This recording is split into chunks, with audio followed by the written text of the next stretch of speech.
Tutol ang ilang empleyado sa panukalang taasan ng buwan ng kontribusyon sa Social Security System o SSS.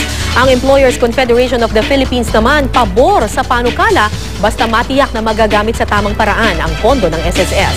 May news to go si Bernadette Reyes. Buwan-buwan nakakaltasan ang sahod ni Jazel Colitoy para sa contribution sa SSS, Pag-ibig at PhilHealth.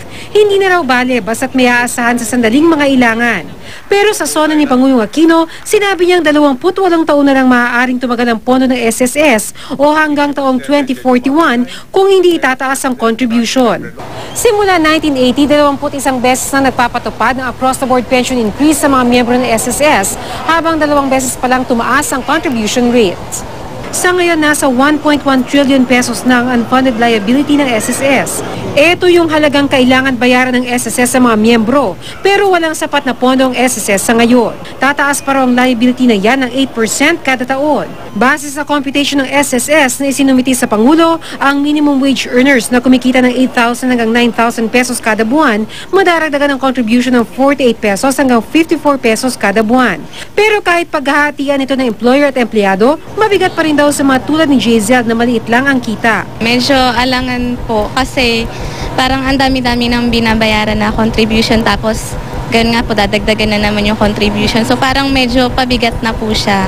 Sa kabilang banda, pahig ang Employers Confederation of the Philippines o ECOP sa dagdag na contribution.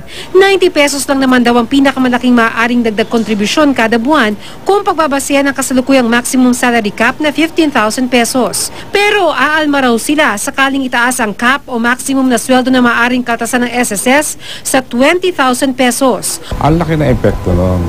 It's not 0.6 anymore. It's going to be 41% increase in monthly contribution. Napakalaki nun.